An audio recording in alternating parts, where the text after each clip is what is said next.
berkenaan dengan tasyahud akhir. Maka penulis ini menukilkan tasyahud akhir yang minimum. Jadi ini yang penting untuk kita menghafalnya. Dan beliau mengatakan kalau sekiranya seorang membaca tasyahud dan dia tidak menghidupkan tasydid, maka tidak sah tasyahudnya. Yani misalnya satu orang baca tasyahud, dia mengatakan asyhadu an la ilaha illallah, dia tidak menghidupkan tasydid, betul ke tidak?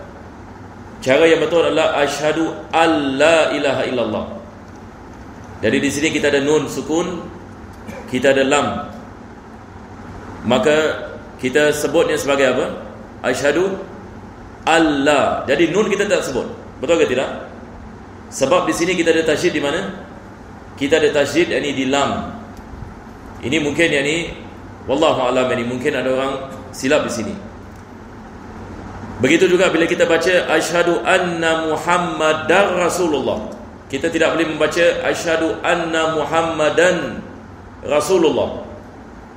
Yani di sini kalau kita membaca asyhadu anna muhammadan rasulullah, kita menjatuhkan tasydid di mana?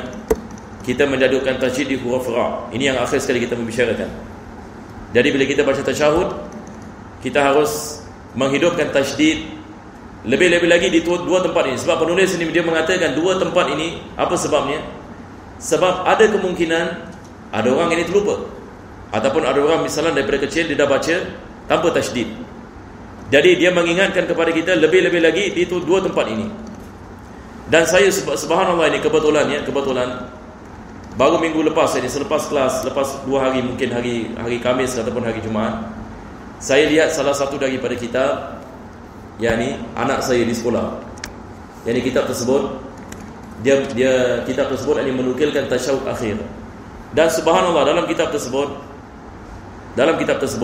tidak ada tasydid. Tidak ada tasydid. Dan ini perkara yakni wujud hatta di negeri kita. Baru minggu lepas saya membicarakan, Allah Subhanahu Wa Taala nak tunjukkan ada kitab-kitab ini agama kita yang sedemikian. Maksudnya mereka menulis tanpa yakni tasydid. Maka kalau kita membaca tanpa tasydid, apa yang akan berlaku? Dia akan menyebabkan tasyahud kita tidak sah. Tasyahud tidak sah, salat kita juga tidak menjadi sah. Jadi ini daripada perkara yang hari ini bukan saja kita nak pastikan ini kita punya salat sah, tapi anak-anak kita juga kita nak kena jaga, betul ke tidak? Kita nak kena cek mereka punya bacaan Fatihah mereka bagaimana, bacaan tasyahud kita macam mana. Biasa mungkin ada orang dia prihatin bacaan Fatihah. Bacaan Fatihah ini biasanya ini satu orang dia akan prihatin, betul ke tidak? Tetapi kadang-kadang kita terlepas pandang berkenaan dengan baca tasyahud. Kita kena faham tasyahud juga adalah rukun qauli. Kalau tasyahud kita tidak sah, maka solat kita juga tidak sah. Jadi selain daripada itu, kita membicarakan tentang tasyahud ini yang paling minimum. Sekarang insya-Allah kita akan masuk ini kepada rukun ini yang seterusnya, yaitu selawat ini atas Nabi sallallahu alaihi wasallam. Jadi insya-Allah ya, kita teruskan daripada sini. Kesudahan 158. 158. Nah, nombor 11. Selawat Nabi sallallahu alaihi wasallam setelah tasyahud akhir berarti tidak boleh dibaca sebelumnya. Yang dimaksudnya di sini, yang pertama sekali adalah selawat atas Nabi sallallahu alaihi wasallam adalah daripada rukun salat. Kalau sekiranya seorang itu dia melakukan salat dan dia tidak selawat atas Nabi sallallahu alaihi wasallam, maka tidak sah salatnya. Dan kita mesti ikut tertib di sini. Diwajibkan kita melaksanakan salawat selepas tasyahud. Yani selepas kita mengatakan asyhadu alla ilaha illallah wa asyhadu anna muhammadar rasulullah, baru kita membawa selawat. Kalau sekiranya kita selawat sebelum ini tasyahud, maka tidak sah selawat kita. Maka tertib di sini adalah wajib, walaupun kita mengatakan tertib dalam tasyahud tidak wajib, betul ke tidak? Tertib dalam tasyahud tidak wajib, tetapi tertib di antara tasyahud dengan selawat atas Nabi sallallahu alaihi wasallam hukumnya adalah wajib. Nah, selawat paling tidak harus dibaca Allahumma sholli. Artinya, ya Allah rahmatilah dengan penuh keagungan, atau sallallahu Semoga Allah memberi salawat ala Muhammad, atas Muhammad, atau ala Rasuli, atau ala Nabi, tanpa disambung dengan Ahmad. Jadi di sini dia menerangkan kepada kita apakah cara kita melakukan salawat atas Nabi SAW. Ada dua cara. Pertama sekali dengan kita menggunakan fi'il amr. Fi'il amr ini maksudnya kita mengatakan Allahumma salli ala Muhammad. Ini adalah dalam bahasa Arab kita panggil ini insya. Insya ini maksudnya kita menggunakan fi'il amr. Kita mengatakan Allahumma salli ala Muhammad. Yani kita mengatakan ya Allah, berikanlah salawat ini kepada Nabi Muhammad sallallahu alaihi wasallam. Dan salawat daripada Allah adalah ar-rahmatul makrunatu bi ta'zim. Rahmat yang diiringi dengan keagungan. Maka bila kita mengatakan Allahumma salli ala Muhammad, ini maksudnya kita berdoa kepada Allah Subhanahu wa taala supaya Allah memberikan rahmatnya yang diiringi dengan keagungan kepada Nabi Muhammad sallallahu alaihi wasallam. Maka ini kita mengatakan dia insya, yakni maksudnya kita menggunakan fi'il amr. Kita mengatakan Allahumma salli ala Muhammad. Yang pertama. Yang kedua, kita menggunakan sirah al-khabar. Al-khabar ini maksudnya kita tidak menggunakan amr. Kita mengatakan sallallahu ala Muhammad. Sallallahu ala Muhammad. Yakni Allah bersalawat atas Nabi Muhammad SAW. Ada perbezaan dalam segi makna. Kalau kita mengatakan Allahumma salli ala Muhammad, maksudnya kita berdoa kepada Allah agar Allah memberikan kepada Nabi kita SAW rahmat. Kalau kita mengatakan sallallahu ala Muhammad, yakni Allah Subhanahu wa taala bersalawat atas Nabi Muhammad SAW. Jadi sama ada kita menggunakan isya ataupun kita menggunakan khabar, ataupun kita mengatakan Allahumma salli ala Nabi pun boleh. Tetapi tidak dibolehkan kita mengatakan Allahumma salli ala Ahmad. Tidak dibolehkan kita menggunakan Allahumma salli ala Ahmad. Apa sebabnya? Sebab kita tidak diriwayat berkenaan dengan tasyahud dan salawat dalam tasyahud dengan kita menggunakan perkataan Ahmad, walaupun maknanya tidak ada masalah. Sebab Ahmad ini daripada nama Nabi SAW, betul ke tidak?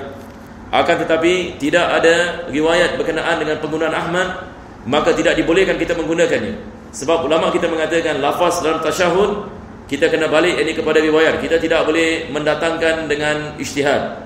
Maksudnya kita menggunakan lafaz sendiri, misalnya daripada nama Nabi SAW Al-Muzammil misalnya, kita mengatakan Allahumma salli ala Al-Muzammil, maka ini juga tidak sah kita bertasyahud. Tapi maknanya tidak salah. Kalau luar salat kita boleh mengatakan ni Allahumma salli ala Muzammil, Allahumma salli ala Mudassir. Ini semua adalah daripada nama Nabi SAW. Tapi dalam salat maka kita tidak boleh sebarang-sebarang mendatangkan lafaz, kecuali kalau sekiranya ada riwayat daripada Nabi SAW. Ataupun kita mengatakan Allahumma salli ala Rasulillah, ini dibolehkan. Yang ini kita mengatakan dengan perkataan Rasul tidak ada masalah. Perkataan Rasul, perkataan Nabi, perkataan Muhammad, maka tidak ada masalah. Tetapi Ahmad tidak dibolehkan. Boleh faham insya-Allah ya? Nah, teruskan. Sunnah. Ada yang berpendapat wajib pada tasyahud akhir ditambah dengan selawat atas keluarga Nabi. Nah, ini berkenaan dengan ahli keluarga Nabi sallallahu alaihi wasallam. Al-Imam Syafi'i ada dua pendapat. Kita ada qaul qadim dengan qaul jadid. Al-Imam Syafi'i dalam qaul qadim, yakni qaul qadim ini maksudnya apabila beliau berada di Baghdad, beliau mengatakan selawat atas ahli keluarga Nabi sallallahu alaihi wasallam adalah wajib. Ini seperti mana beliau mengatakan dalam syairnya, ya ahla baiti Rasulillah hubbukum fardun minallahi fil kitabi anzala man lam yusalli alaikumu fala salatalah. Dia mengatakan, wahai ahli keluarga Nabi SAW, cinta kepada kamu adalah wajib daripada Allah. Dalam Al-Quran Allah mengatakan, barang siapa yang tidak bersalawat ke atas kamu, fala salatalah, maka salatnya tidak sah. Maka di sini dia mengatakan, seperti mana diwajibkan atas salawat atas Nabi Muhammad SAW, diwajibkan salawat atas ahli keluarga Nabi SAW. Tetapi Al-Imam Syafi'i juga ijtihad. Bila dia berpindah ini ke Mesir, dia mengatakan tidak diwajibkan, bahkan dia adalah sunat ab'an. Itu sebab kita sampai hari ini kita mengatakan sunat ab'an. Kita balik kepada qaul jadid ya. Dan kebanyakan ulama-ulama kita cenderung kepada pendapat ini, dan ini adalah pendapat mu'tamad dalam mazhab. Salawat atas ahli keluarga Nabi SAW tidak diwajibkan, tetapi barang siapa yang meninggalkannya disunatkan sujud sahwi. Sebab dia daripada sunat ab'an. Jadi kalau orang menanyakan kepada kita selawat atas ahli keluarga Nabi SAW apa hukumnya, kita mengatakan dia adalah sunat ab'an. Ini sunat ab'an ini maksudnya sunnah yang mirip dengan kefarduan. Kalau kita meninggalkannya, disunatkan kita melakukan sudah sahwi sebab kita telah melakukan satu kekurangan di dalam solat. Nah, teruskan. Untuk menjalankannya, paling tidak cukup dengan menyambung wa alihi dan keluarga Nabi. Sesudah selawat yang paling tidak harus dibaca seperti tersebut di atas. Nah, ini maksudnya satu orang mengatakan misalnya Allahumma salli ala Muhammadin wa alihi, ini sudah mencukupi. Allahumma salli ala Muhammadin, dia hanya tambah wa alihi, maka dia sudah mendapatkan salawat kepada ahli keluarga Nabi SAW. Ini yang dimasukkan oleh penulis. Ini minimum. Ini adalah salawat ini yang minimum. Ayo. Penambahan ini tidak disunahkan pada tasyahud awal, pada tasyahud satu, menurut pendapat Asy'ari. Okey, sekarang ini saya akan menerangkan lagi ini khilaf ini dalam mazhab al-Imam Syafi'i. Sudah bersedia insya-Allah? Yang di sini kita ada pendapat asah. Penulis ini mengatakan tidak disunatkan kita salawat atas ahli keluarga Nabi sallallahu alaihi wasallam dalam tasyahud awal mengikut kepada pendapat asah. Kalau antum ingat ini dahulu saya mengatakan kalau kita ada istilah asah, apa maksudnya? Ini adalah khilaf di antara ashab Syafi'i. Yakni maksudnya di sini Al-Imam Syafi'i dia tidak membicarakan masalah ini, akan tetapi ashabnya, yakni pengikut-pengikutnya, ulama-ulama yang datang selepas wafat Al-Imam Syafi'i, mereka-mereka yang tidak jumpa dengan Imam Syafi'i, ini yang kita maksudkan dengan ashab. Sebab Al-Imam Syafi'i dia wafat pada tahun 204 Hijriyah, dan dia ada beberapa anak murid di Mesir. Dia ada anak murid di Baghdad, dan dia ada anak murid ini di Mesir. Di Mesir ini mazhabnya yang baru. Selepas wafatnya Imam Syafi'i, anak muridnya menyebarkan mazhabnya. Maka ulama-ulama yang datang selepas wafat Imam Syafi'i, maksudnya mereka tidak berjumpa dengan Imam Syafi'i. Ini yang kita maksudkan dengan ashabus Syafi'i.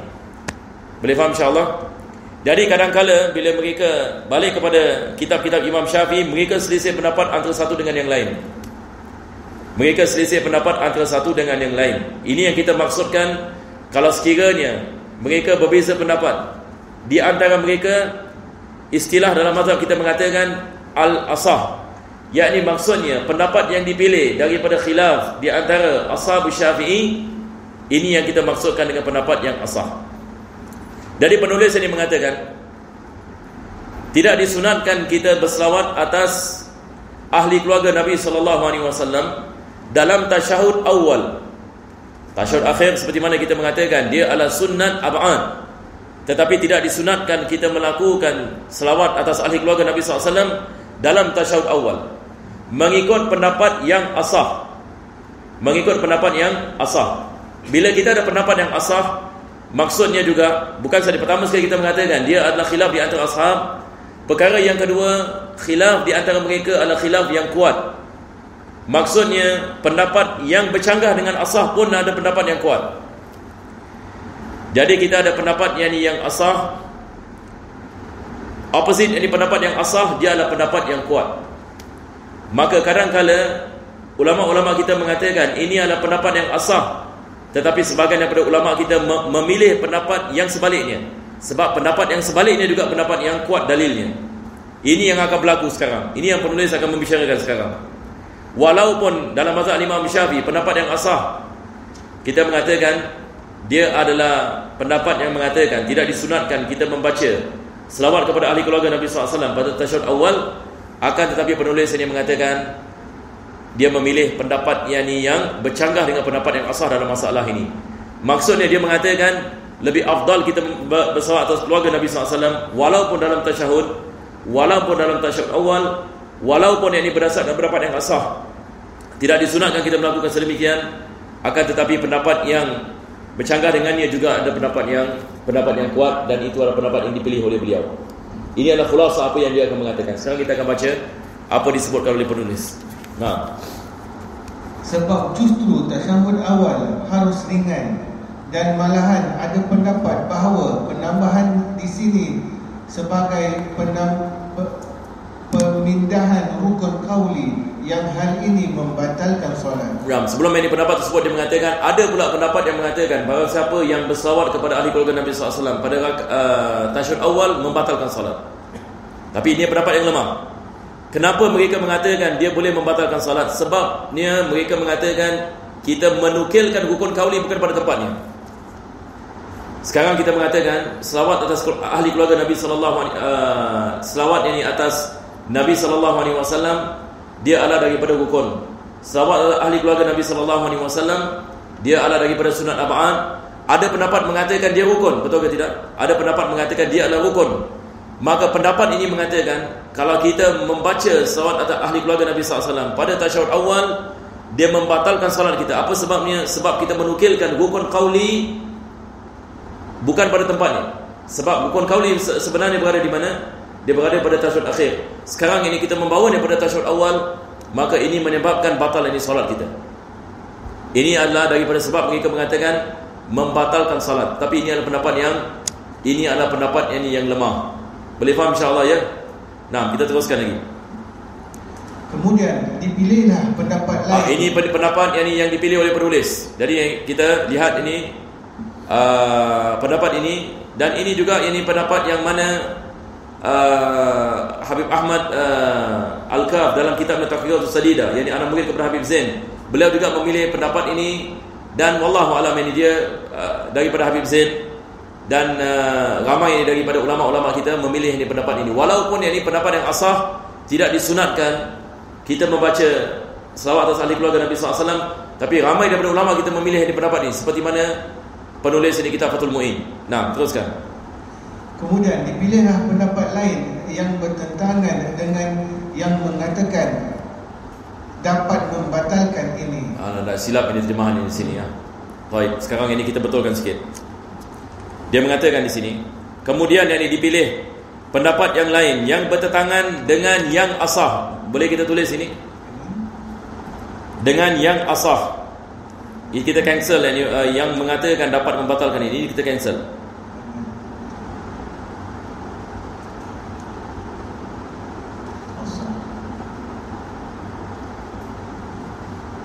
Seperti mana saya mengatakan tadi, yakni pendapat yang bercanggah dengan pendapat yang asah. Boleh insya-Allah. Jadi apa yang kita kena tulis? Kemudian dipilihlah pendapat yang lain yang bertentangan bracket dengan pendapat yang asah tadi. Dengan pendapat yang asah tadi.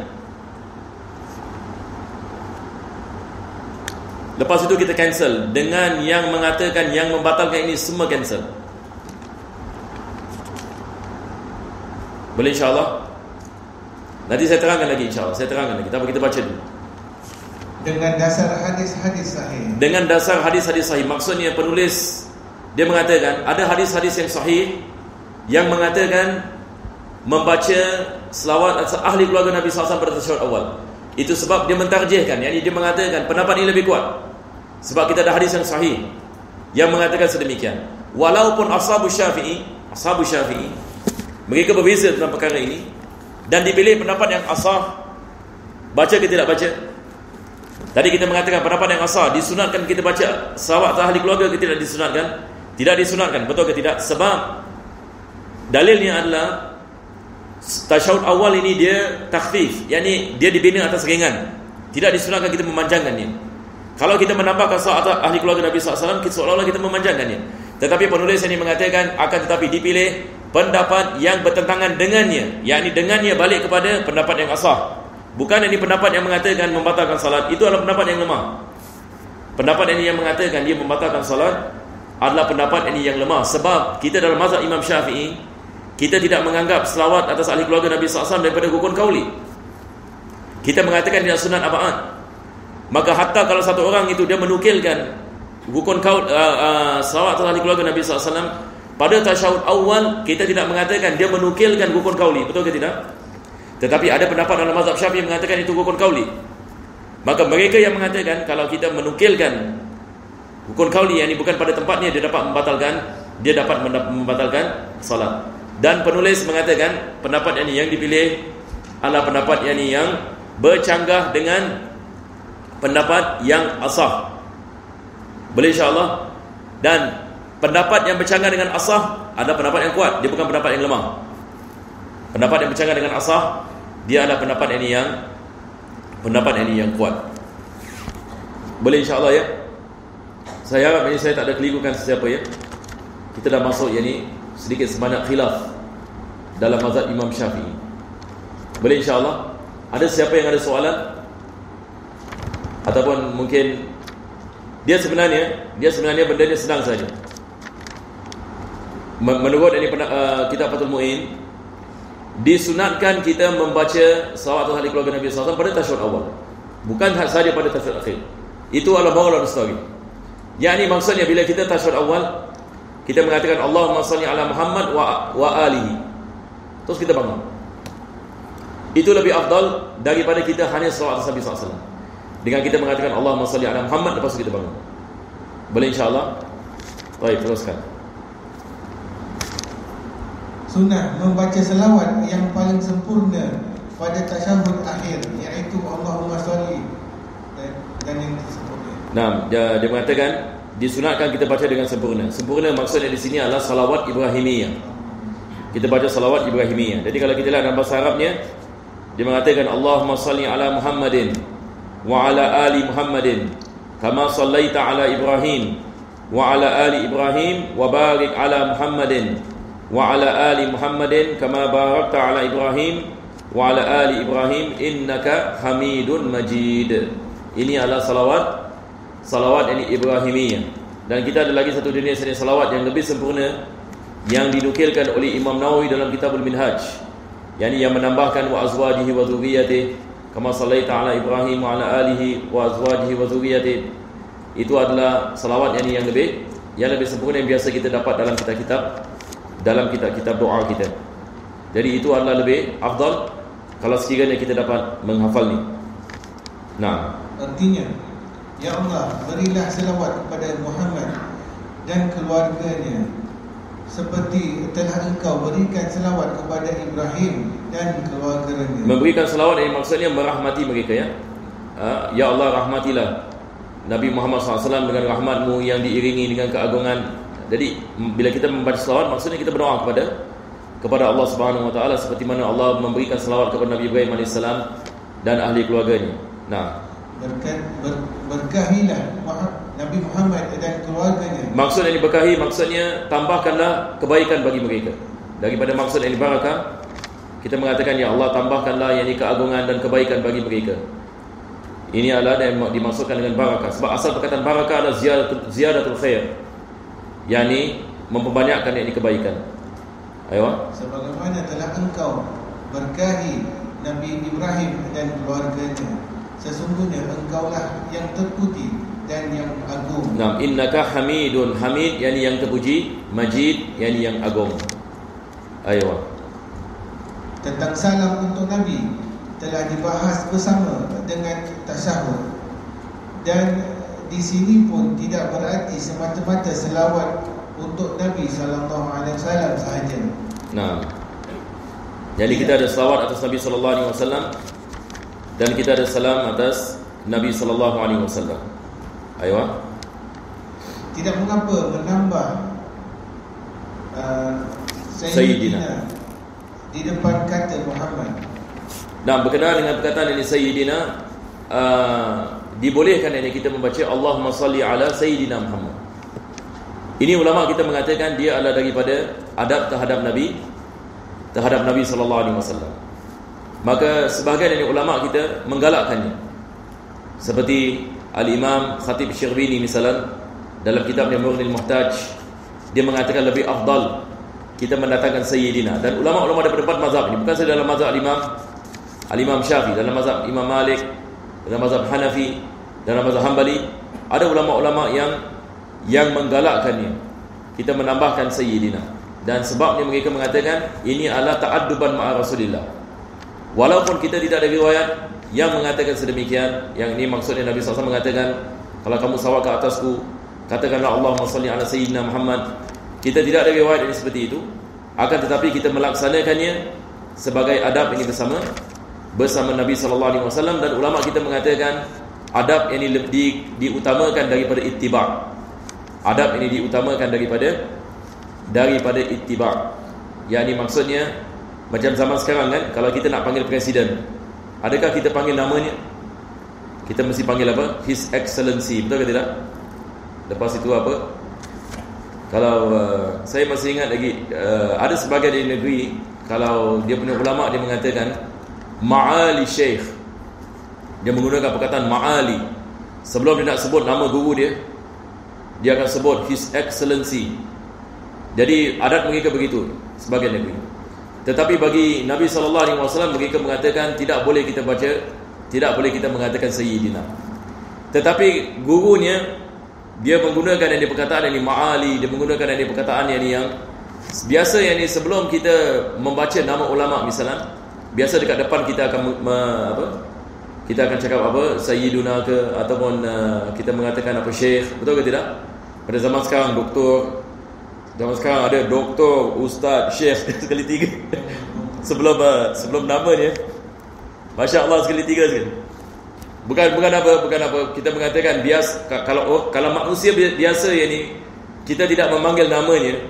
Nampak tak? Kita tidak memanggil namanya. Mesti kat depan mesti ada His Excellency ke, ataupun His Majesty. Misalnya kalau Queen, kalau dekat Europe mana ada orang ini panggil Queen mereka, King mereka, Elizabeth, tak ada mereka panggil apa, His Majesty, Queen, betul ke tidak? Jadi ulama kita mengatakan kalau ini adalah adab kita kepada presiden kita, ataupun kepada king kita, ataupun kepada queen kita, bagaimana dengan Nabi SAW? Ini mimbab aula. Sama juga dengan masalah berdiri. Ada orang hari ini kemusykilan, kenapa kita dalam maulid kita berdiri? Mereka mengatakan ini bid'ah ni. Kenapa yang ini kita mesti berdiri? Kita lihat ini, subhanallah, kalau presiden datang ini dekat kita punya masjid misalnya, ataupun presiden datang dekat kita punya tempat, agak-agak kita diri ke tak diri? Sekarang presiden kalau keluar daripada kereta, biasa apa orang akan buat? Kalau orang nak sambut ini presiden, ataupun orang nak sambut misalnya Perdana Menteri, ada tak orang yang sambut Perdana Menteri, mana-mana negeri sekalipun, semua duduk? Ataupun orang ada kemusykilan, kenapa kita mesti diri? Ini kita mengatakan semua orang ini akan diri. Tetapi kita lihat ini orang yang sama ini, kadang-kadang dia mengatakan tak boleh diri dalam maulid ni sebab bid'ah dan sebagainya. Tapi bila presiden datang, kita tengok dia diri ke tidak? Kita mungkin dia orang pertama yang ni, mungkin dia orang pertama yang berdiri. Jadi hari ini ia menjadi kemusykilan. Kenapa kita diri dalam maulid? Kenapa yang ni kita baca Sayyidina? Ajib yang ni, kemusykilan yang dibagi orang Islam zaman sekarang. Kenapa kita baca Sayyidina? Kenapa yang ni kita berdiri dalam maulid? Ini semua adalah benda-benda yang kita nak bahaskan, ataupun yang kita nak debate ini misalnya. Sebenarnya ini kalau kita balik ini kepada bab adab, apa salahnya? Kita berdiri ini sebagai tanda kehormatan kepada Nabi SAW. Kita membaca Sayyidina ini sebagai adab bersama Nabi SAW. Dan Nabi mengatakan ana sayyidu waladi Adam. Lafaz sayyid bukan ini isytihad. Nabi SAW menggunakannya. Nabi mengatakan dia adalah sayyid. Betul ke tidak? Nabi SAW mengatakan ana sayyidu waladi Adam. Hadis yang sahih. Nabi adalah sayyid. Sayyid maksudnya dia adalah penghulu bagi semua anak Adam. Ini yang dikatakan oleh Nabi SAW. Tetapi oleh sebab ini kejahilan yang wujud ini pada zaman ini, kita nak mempertikaikan ini tentang perkara ini. Allah Subhanahu wa taala mengatakan dalam Al-Quranul Karim, "Wa may yu'azzim sya'airallah fa innaha min taqwal qulub." Barang siapa yang memuliakan lambang-lambang dalam agama Allah, itu adalah daripada ketakwaan daripada hatinya. Lambang yang paling besar dalam agama kita Nabi Muhammad SAW, betul ke tidak? Nabi Muhammad SAW adalah pintu kita kepada Allah Subhanahu wa taala. Maka kita apabila kita berdiri sebagai ta'zim, kita memuliakan Nabi Muhammad SAW. Dan begitu juga kita membaca sayyid. Dan banyak ini perkara yang kita hatta dalam memuji Nabi SAW dan sebagainya. Ini semua adalah daripada memuliakan Nabi kita SAW.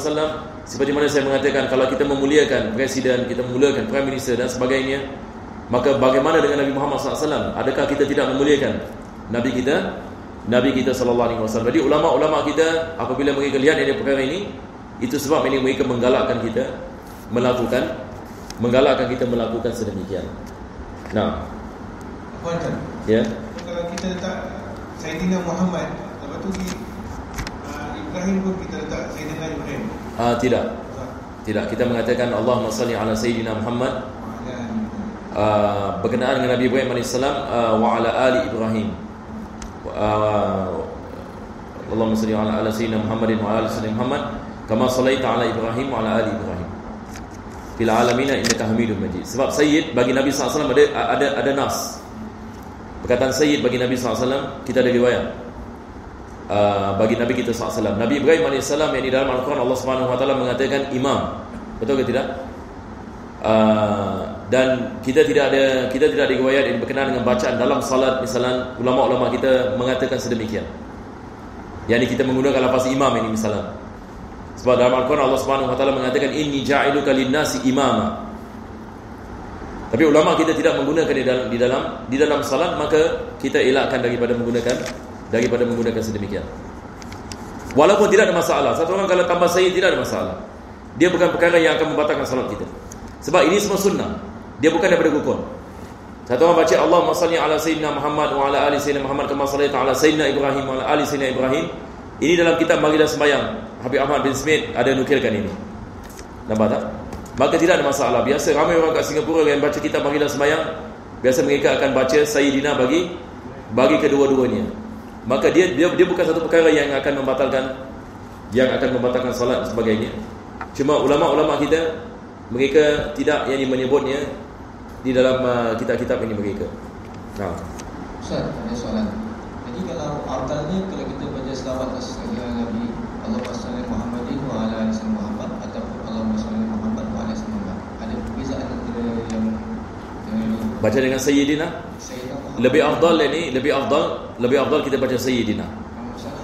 Sayyidina Muhammadin wa ala ali Muhammad atau Allahumma salli Muhammad wa ala ali Muhammad. Yang awalnya kan ada Muhammadin ataupun yang tak ada. Tak, dua-dua kita boleh.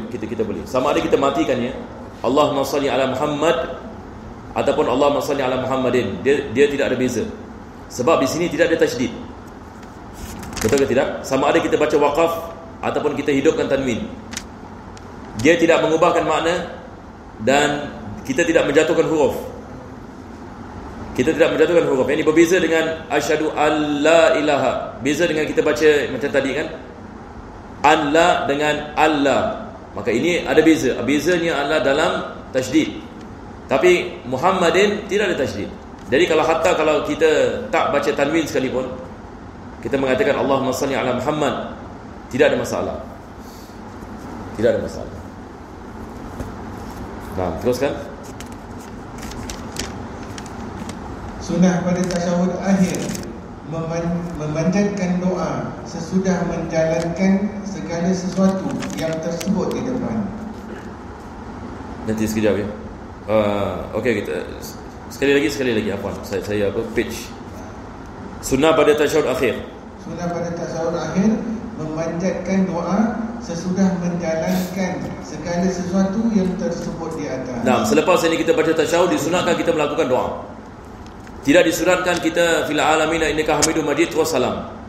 Disunatkan kita membaca doa, lebih-lebih lagi doa yang dibaca oleh Nabi SAW. Ada pendapat mengatakan wajib baca doa. Tapi pendapat yang muktamad tidak diwajibkan. Tetapi dia adalah sunat yang ditekankan. Sunat ini yang ditekankan. Doa ini akan disebut oleh penulis. Ada doa yang Nabi SAW sentiasa membacanya. InsyaAllah barang siapa yang belum hafal doa ini, sangat-sangat ditekankan ini. Sekurang-kurangnya ini kita hafal doa ini insya-Allah, sebab ini sangat penting sekali. Dia ada berkenaan dengan fitnah dajjal, fitnah kehidupan dan sebagainya. Ini doa yang tidak pernah ditinggalkan Nabi SAW. Jadi barang siapa yang belum menghafalnya, saya menggalakkan dan ini ditekankan. Dan nak hafal dia tak susah ini. Saya rasa mungkin 5 minit kita boleh hafal ini. Wallahu alam. Mungkin 10 minit ke ataupun paling banyak 20 minit. Tapi saya tak rasa 5 minit insya-Allah boleh. Kalau kita boleh baca bahasa Arab, hatta kalau kita tak boleh baca bahasa Arab, kita boleh hafal dalam Romanize. Yang penting kan ini sebutannya mesti betul lah, kan? Kita nak kena check kita punya bacaan dengan kawan dan sebagainya. Tapi moral of the story ini kita kena hafal doa ini, sebab dia sangat penting. Lebih-lebih lagi kita hidup dalam akhir zaman ini. Nanti kita akan lihat kandungannya. Teruskan. Adapun tasyahud awal dimakruhkan untuk berdoa sebab justru dibuat supaya ringan. Maksudnya tasyahud awal ini ringkas. Jadi ringan yang dimaksudkan sini adalah ringkas. Tidak disunatkan kita doa dalam tasyahud awal. Tidak disunatkan tasyahud awal misalan Lepas ini kita salat Nabi SAW, kita mengatakan Allahumma salli ala Muhammadin wa alih. Selepas itu kita baca doa. Ini makruh hukumnya. Apa sebabnya? Sebab tasyahud awal dia adalah sesuatu yang ringkas. Tidak disunatkan kita melambatkannya. Boleh insya-Allah. Tetapi berbeza dengan tasyahud akhir. Tasyahud akhir disunatkan kita baca doa. Apa Ustaz? Misalnya tasyahud awal kita terbaca selawat Ibrahimiyah. Kalau kita terbaca, kalau terbaca terus kita naik, tinggalkan. Kalau terbaca tidak ada masalah. Tetapi jangan kita sengaja baca. Jangan kita baca selawat Ibrahimiyah dalam tasyahud awal. Tidak digalakkan sama sekali. Sebab apa sebabnya? Kita kena faham sebabnya. Tasyahud awal ini dia adalah satu perkara yang ringkas. Tidak dibolehkan kita memanjangkannya. Itu sebab bila kita baca terus kita nak kena naik. Tidak disunatkan kita lambat di dalam tasyahud awal. Ayo.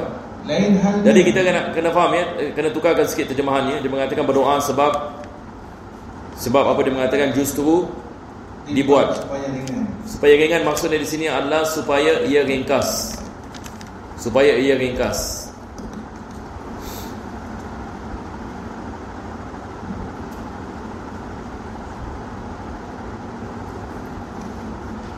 Lain halnya bila telah selesai membacanya sebelum imam selesai. Nah, di sini afwan sekali lagi ya, di terjemahan dia sebenarnya ada perkara yang tidak disebut di sini. Baik, sekali lagi ya. Ada pun dari tasyahud awal dimakruhkan untuk berdoa di dalamnya sebab ia dibina atas ringkasan. Ini terjemahannya. Sebab ia dibina, maksudnya tasyahud awal ini dibina atas ringkasan. Itu cara dia. Dibina atas ringkasan apa Ustaz? Dibina atas ringkasan ini maksudnya dia ringkas. Asalnya adalah ringkas. Maknanya sama seperti mana tadi saya mengatakan, cuma dia terjemahannya adalah begini.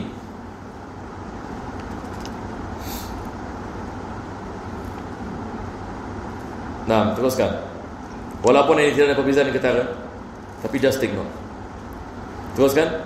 Lain halnya bila telah selesai membacanya sebelum imam selesai. Di sinilah baru diperbolehkan berdoa. Maksudnya makmum ini melakukan solat, misalnya imam baca tasyahud awal lama. Jadi apa kita nak buat? Kita dah habis dah tasyahud awal, imam masih duduk lagi. Adakah kita nak berdiam diri? Kat sini apa nak buat kan? Imam ini sebab imam baca lambat, maka kita pun nak dibawa lah kita punya doa. Tidak ada masalah. Sebab daripada kita berdiam diri, lebih baik kita baca sesuatu. Ini maksudnya. Nah. Dan kita kalau jadi imam, kita kena faham ya, tidak disunatkan kita membaca tasyahud awal dengan lambat. Ulama kita mengatakan kalau kita nak faham satu orang itu faham bab salat ke tidak, lihat tasyahud awal ni. Kalau kita nak tahu sama ada dia ada mempelajari bab salat ke tidak, lihat kepada tasyahud awalnya. Kalau tasyahud awalnya lambat, maka ini ada kekurangan yang di sini.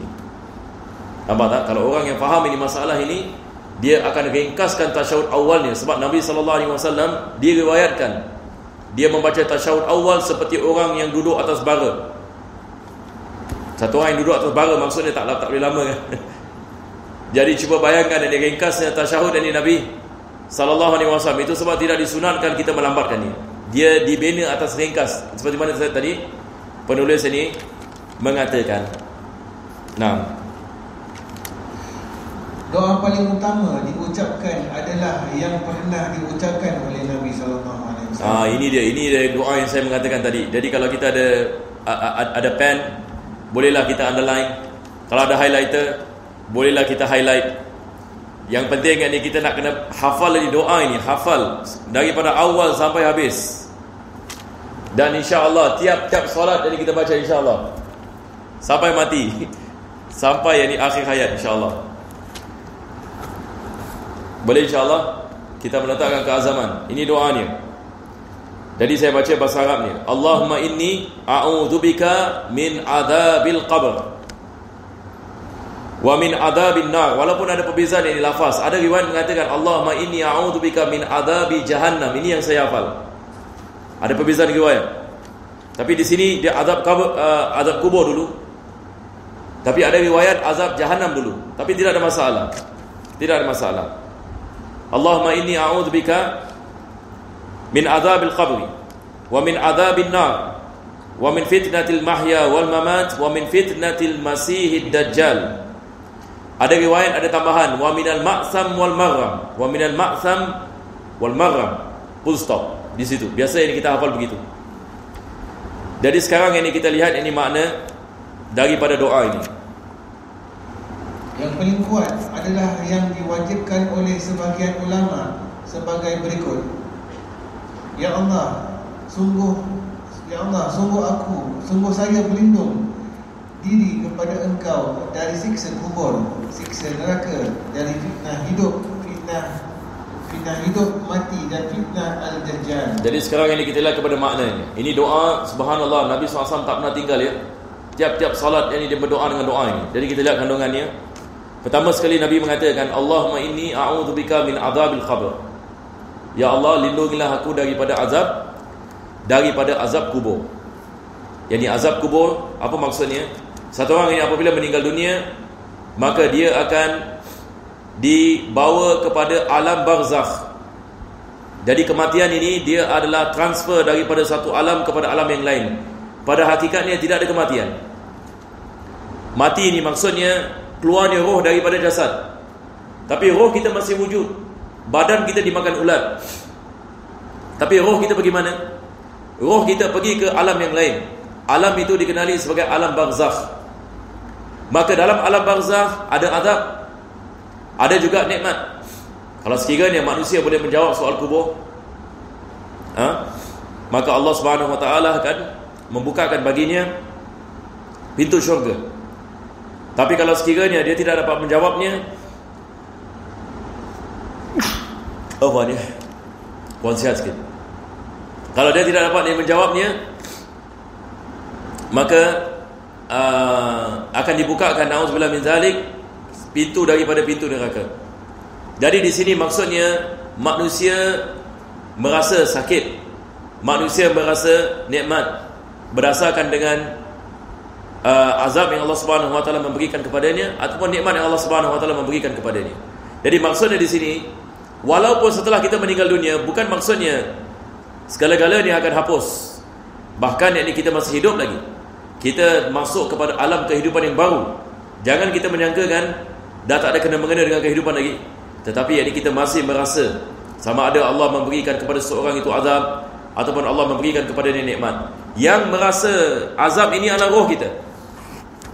Walaupun jasad kita sudah tidak ada lagi, tetapi roh akan merasa.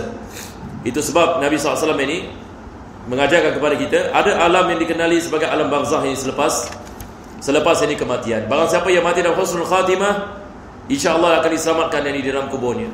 Tapi apa yang kita takut adalah na'udzubillah min zalik, su'ul khatimah. Barang siapa yang mati dalam su'ul khatimah, maka keadaannya tidak menentu. Dan azab ini dalam kubur, kalau kita baca hadis-hadis Nabi SAW, sangat yang menakutkan. Ada hadis Nabi SAW, Nabi menceritakan berkenaan dengan ada ular namanya Aqra. Cuba bayangkan, yakni dalam alam kubur ini ada satu ular namanya Aqra. Ini nama ular. Dan dia akan mematuk orang yang tidak melakukan salat. Daripada azab, Nabi SAW mengatakan dalam kubur ini adalah ular akan belit yang di badannya sehingga tulangnya yakni apa? Tulang badannya akan habis musnah. Selepas itu yakni ular tersebut ini akan mematuknya. Dan Allah Subhanahu Wa Taala saja yang mengetahui betapa besar yakni ular ini. Ini adalah daripada misal yang disebut oleh Nabi SAW. Mudah-mudahan Allah Subhanahu Wa Taala selamatkan kita daripada azab kubur. Jadi azab kubur ini kita lihat daripada perkara yang didoa oleh Nabi SAW untuk kita mendapatkan keselamatan daripadanya. Sebab azab kubur ini daripada perkara yang sangat bahaya. Nah, ini yang pertama sekali. Selepas itu yang kedua, beliau mengatakan wa min adzabin nar. Azabin nar ini maksudnya api neraka Jahannam. Pada hari kiamat apabila Allah mengkiamatkan alam ini, manusia akan dibangkitkan di padang mahsyar. Ada sebagian manusia akan dimasukkan ke dalam syurga, ada sebagian manusia akan dimasukkan ke dalam neraka. Maka azab nar, kita minta perlindungan daripada Allah daripada dimasukkan ke dalam api neraka Jahannam. Selepas itu wa min fitnatil mahya wal mamat, kita berlindung kepada Allah Subhanahu wa taala daripada fitnah kehidupan dan juga fitnah kematian. Apa maksudnya dengan fitnah yang ini kehidupan? Maksud daripada fitnah ini kehidupan, maksudnya terpedaya dengan keduniaan. Misalan, satu orang ini misalan dia leka daripada melaksanakan ketaatan kepada Allah, ataupun dia tidak ingat kepada Allah Subhanahu wa taala disebabkan dia terjebak dalam keduniaan. Satu orang kalau terjebak dalam keduniaan dan dia terjerumus dalam maksiat sehingga kan dia lupa kepada Allah, ini adalah fitnah keduniaan. Daripada fitnah keduniaan yang melalaikan manusia daripada mengingati akhirat. Maka Nabi SAW meminta perlindungan daripada terjebak dalam fitnah ini. Sebab manusia yang rugi adalah ini manusia yang lalai daripada mengingati Allah Subhanahu wa taala sehingga datang maut. Maka dia akan berada dalam keadaan yang sangat ini menyesal, disebabkan dia tidak menggunakan masanya di dunia untuk mentaati kepada Allah Subhanahu wa taala. Sebab ini apabila datang maut, maka menyesal tidak akan memberikan apa-apa manfaat. Dan juga kita ada fitnah ini kematian. Maksud daripada fitnah kematian adalah azab yang datang selepas kematian, yakni soal yang dikubur, seseorang itu tidak dapat menjawabnya. Begitu juga yang dengan keadaannya di barzakh, keadaannya di mahsyar, keadaannya di mizan, keadaannya di sirat. Satu orang kalau fail ini dekat kematian, dia akan fail kepada semua yakni tempat-tempat yakni dalam perjalanan dia di akhirat.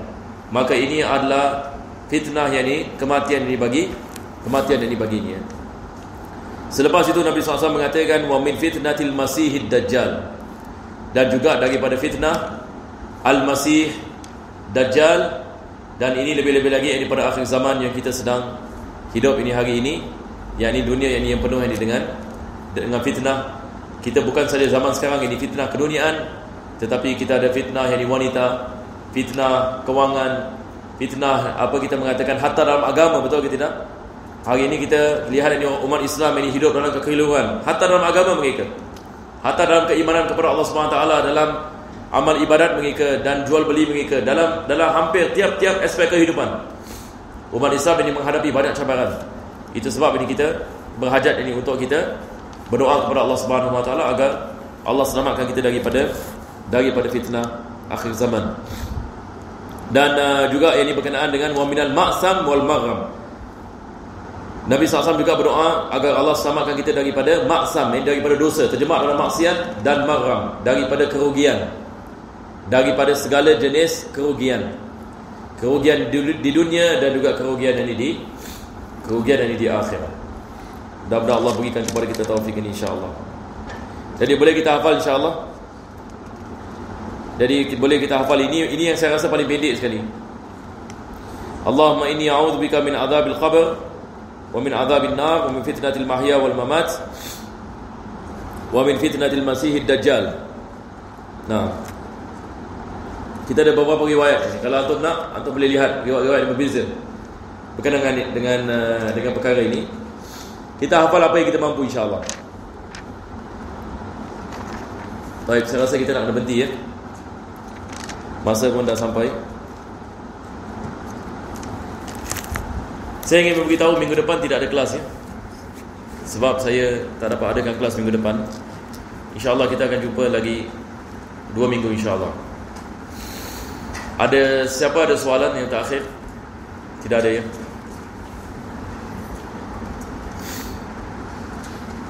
Kita Fathul Mu'in macam tak banyak soalan ni. Saya masih kalau dulu kita Muqaddimah Hargamiyah, Masya Allah. Tapi kita Fathul Mu'in, Wallahu a'lam ini tak banyak. Mungkin semua dah biasa kan ya.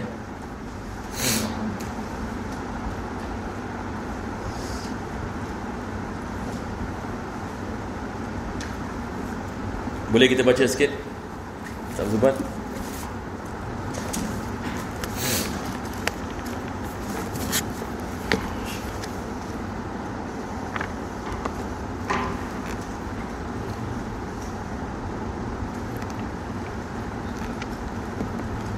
surah 14 sampai 15. 14. Bismillahirrahmanirrahim. Kullu muhibbin fasalu tahasula min ghairi an ya'tabiru man fa'ala ka amri ma'rufin wa nahyil munkari wa in yazunna nahya lam yu'athiri ahkamu syar'illahi sab'un tuksamu al-fardu wal mandubu wal muharramu wa rabi'ul makruh thumma ma ubih wasadisul batilu waqtim bis sahih fal fardu ma fi fi'lihi thawabu kadza ala tarikihi al-iqabu wa minhu mafrudun ala al-kifayati karaddi taslimin minal jama'ati wa sunnatul mustahabu man qad fa'ala wa lam yu'aqabinhu in ahmala wa minhu masnunun 'alal kifayati kal bad'i bis salami min jama'ati amal haramu fa thawabu yahsulu li tabikin wa asimun man yaf'alu wa fa'ilul makruhi lam yu'adabi bal in yakuffa limtisalin yusabi wa khussa ma yubahu bistiwa'i al-fi'li wa tarki 'ala as-sawa'i lakin idha nawa bi aklihi al-quwa li ta'atillahi lahu ma qad nawa. ربنا انفعنا بما علمتنا رب علمنا الذي ينفعنا رب فقهنا وفقه أهلنا وقرابة لنا في ديننا مع أهل الكتر والأنثى وذكر رب وفقنا واغفرهم لما ترتدي قولا وفعلا كرما وارزق الكل حلالا دائما وإلى أتقياء علماء نهزم بالخير ونفى كل شر ربنا أصلح لنا كل شؤون وأكر بالرضا منك العيون واقض عنا ربنا كل الديون قبل أن تأتينا رسل المنون واغفر واستر أنت أكرم من ستر وصلاة الله تغشى المصطفى من إلى الحق دعانا والوفاء بكتاب فيه للناس شفاء وعلى الآل الكرام الشرفاء وعلى الصحب المصابه مرر اللهم اهدنا بالهدى واجعلنا ممن يسارع في رضاك ولا تولنا وليا سواك ولا تجعلنا ممن خلف أمرا وعصاك وحسبنا الله ونعم الوكيل ولا حول ولا قوة إلا بالله العلي العظيم يا ربنا اعترفنا بأننا افترفنا وأننا أسرفنا على لظى أشرفنا فتب علينا توبة تغسل كل حوبة واستر لنا العورات وآمن الروعات واغفر لوالدينا ربي ومولدينا والآل والإخوان وسائر الخلان وكل ذي محبة أو جيرة أو صحبة والمسلمين أجمع آمين ربي فاسمع فضلا وجودا منا لا باكتساب منا بالمصطفى الرسول نحظى بكل سول صلى وسلم ربي عليه عند الحب وآله وصحبه عداد طش الصحب والحمد للإله